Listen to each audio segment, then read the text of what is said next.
Seema Singla from Model Camp Senior Secondary School welcomes you on our YouTube channel Lord Krishna Classes.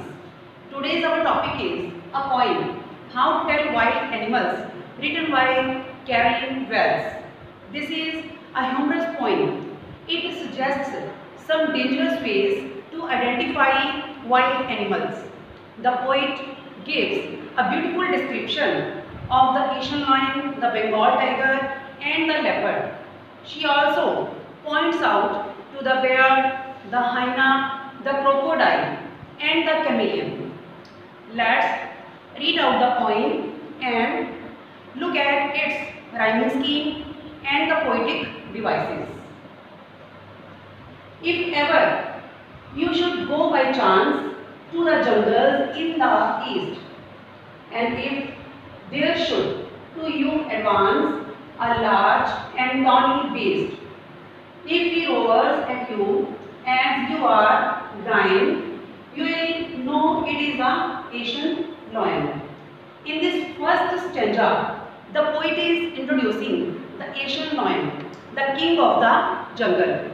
He wants to say that if ever का means अगर, कि अगर कभी आप अचानक से ही कहीं जा रहे हो ईस्टर्न के जंगल की तरफ, eastern part of the world के ईस्ट में क्या है? India.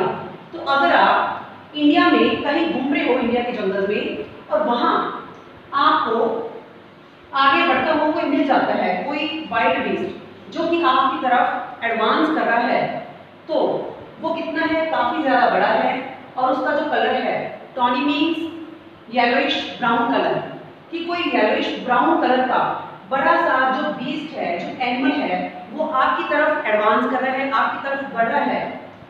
If he roars at you, roars का मतलब होता है गुर्राना, दहाड़ना। वो आपको देखकर इस प्रकार से दहाड़ता है as you are dying. Dying की जो स्पेलिंग है वो करेक्ट नहीं है, उसमें जो जी है वो मिसिंग है। इसमें एक डिवाइस है, वो मैं आपको बाद में बताऊंगी। तो अगर वो जंगली जानवर आपको देखकर इस प्रकार से गरजता है, दहाड़ता है कि आपको लगता है कि जैसे आपकी जान ही निकल जाएगी, you will know it is the Asian lion. तो आप समझ जाओगे कि वो एशिया का शेर है, वो एशियन लायन है। इस स्टैंजा में कवि ने क्या बताया है? कवि कहते हैं कि अगर आप कभी जंगल की तरफ जा रहे हो, वहां अचानक से आपको कोई जंगली जानवर मिलता है जिसका कलर देखने में टॉनी है, मतलब येलोइश ब्राउन है, और वो आपको देखकर सिर्फ और सिर्फ गरजता है, और उसकी वो गरजना, उसकी वो दहाड़ना इतनी ज्यादा पावरफुल है कि आपको लगता है कि जैसे आपकी जान निकलने वाली हो, तो वो निश्चित ही डेफिनेटली वो एशियन लायन है। Now moves to the second stanza. और if some time when roaming round a noble wild beast greets you. अब इन लाइंस में, इस स्टैंजा के अंदर कवि हमें क्या बताती हैं कि अगर कभी आप ऐसे ही, रोमिंग मतलब वॉन्डरिंग, अगर आप ऐसे ही थोड़ा और घूम रहे हो, वॉन्डरिंग चहलकदमी कर रहे हो, अ नोबल वाइल्ड बीस्ट, आपको एक और जंगली जानवर मिलता है। नोबल, नोबल का मतलब क्या होता है? नेक, जो ज्यादा मैजेस्टिक लगता हो, कुछ ऐसा मैजेस्टिक सा दिखने वाला जो जंगली जानवर है। ग्रीट्स यू, वो आपको ग्रीट करता है। ग्रीट का मतलब है कम अक्रॉस, आपको मिल जाता है।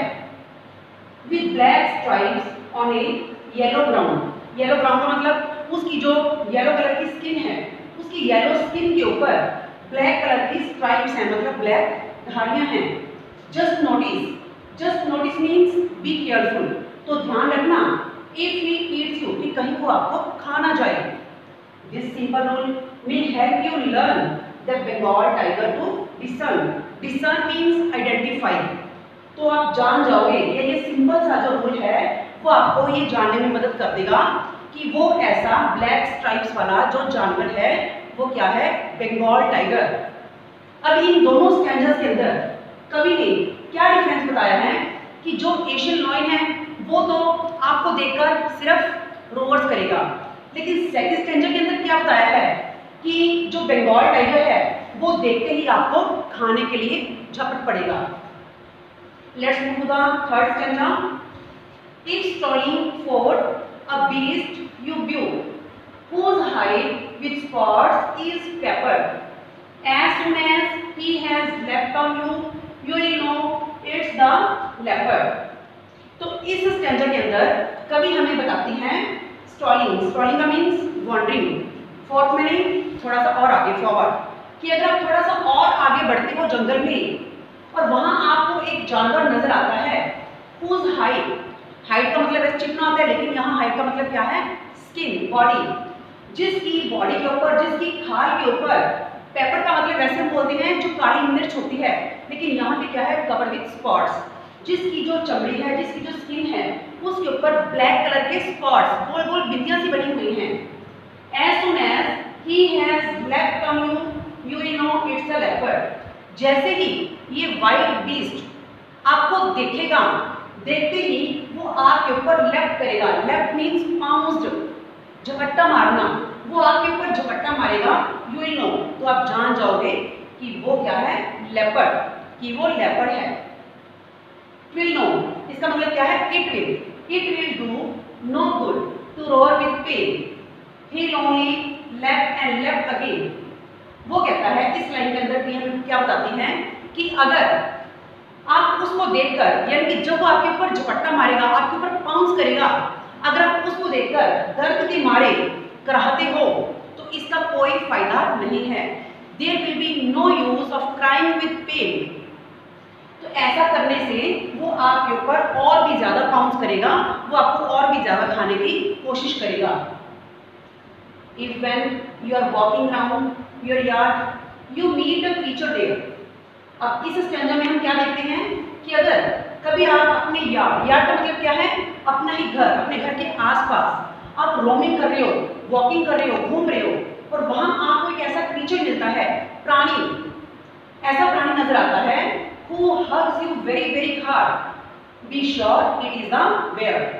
तो जो जानवर आपको बहुत कस के हक कर लेता है, एम्ब्रेस यानी गले लगाना, जो आपको बहुत कस कर एम्ब्रेस कर लेता है, तो आप यकीन कर लेना कि वो जानवर कौन सा है? बेयर, यानी कि भालू है। If you have any doubt, I guess he will give you just one more caress. लेकिन फिर भी अगर आपको थोड़ा बहुत कोई डाउट रह जाता है तो मेरा अनुमान है कि वो आपको और ज्यादा कैरेस का मतलब क्या होता है? Gentle loving touch. तो मेरा मानना है कि वो आपको एक और ज्यादा प्यारी सी जफ्फी, यानी कि हग, और भी ज्यादा हक देगा।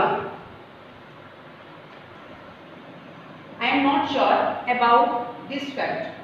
There can be many more ways to identify the bear.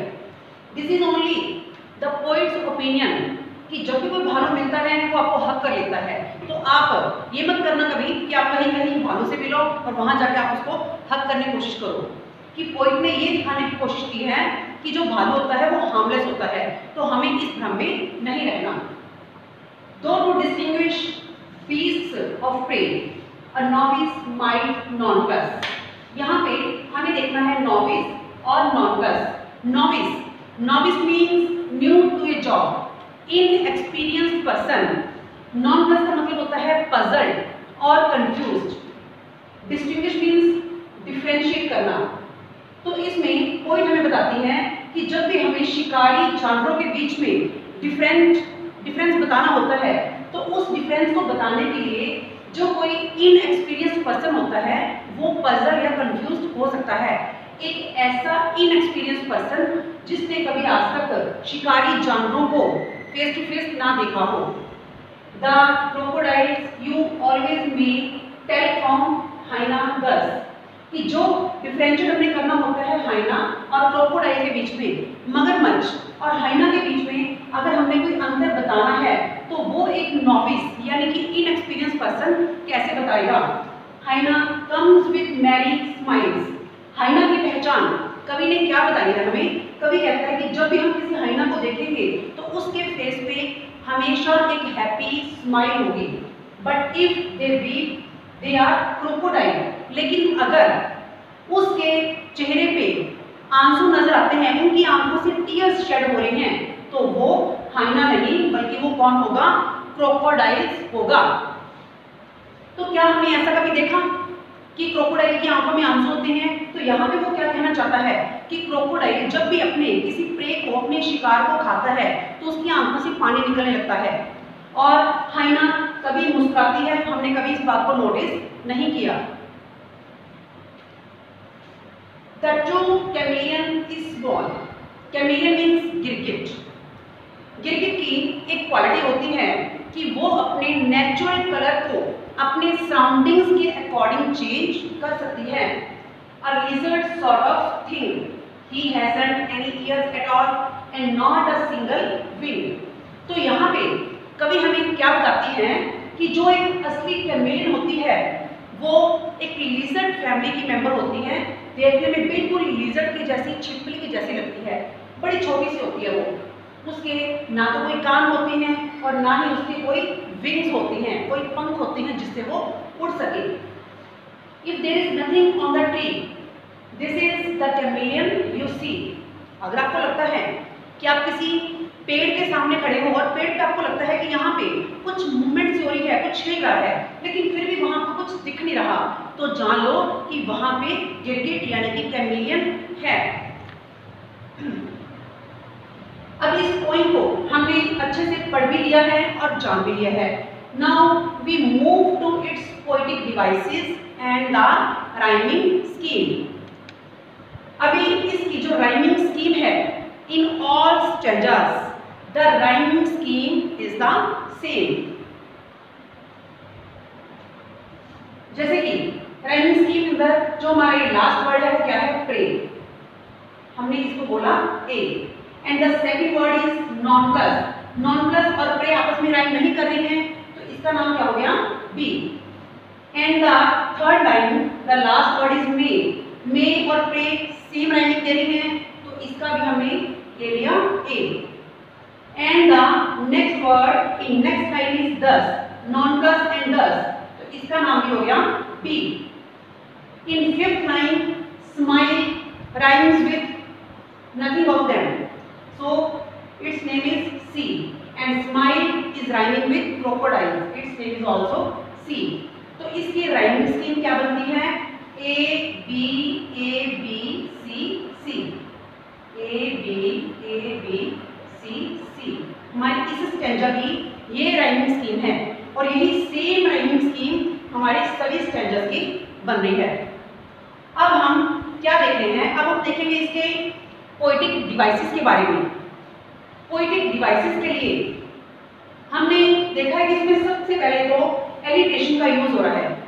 Alliteration का यूज कहाँ पे है? क्या होता है एलिट्रेशन के अंदर? Repeating sound of consonant. तो यहाँ पे एन है और यहाँ भी एन है, तो यहाँ पे क्या हो गया? Alliteration sound. और दूसरा, इसके अंदर जो डिवाइस यूज किया गया है वो है एनजैपमेंट। एनजैपमेंट में क्या बताएगा? फर्स्ट लाइन के अंदर एनजैपमेंट का यूज है। There is no punctuation mark in the first line. The sentence moves to the next line without any punctuation mark. यहाँ पे कोई पंक्चुएशन मार्क नहीं है, so there is enjambment. And same as in the third line there is एनजैपमेंट।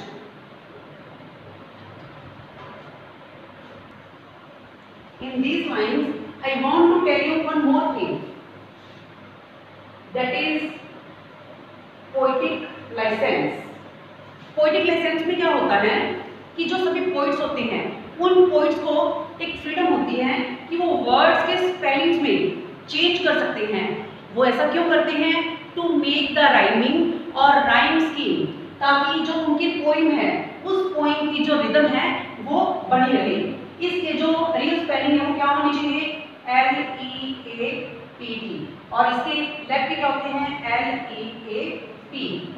लेकिन कवि ने इनको थोड़ा तोड़ मरोड़ के बीच में से जो ए है उसको डिलीट कर दिया। ऐसा क्यों किया? ताकि उसकी पोइम की जो राइम स्कीम है वो ढंग से चलती रहे। Now we have come to the end of the poem. Thank you.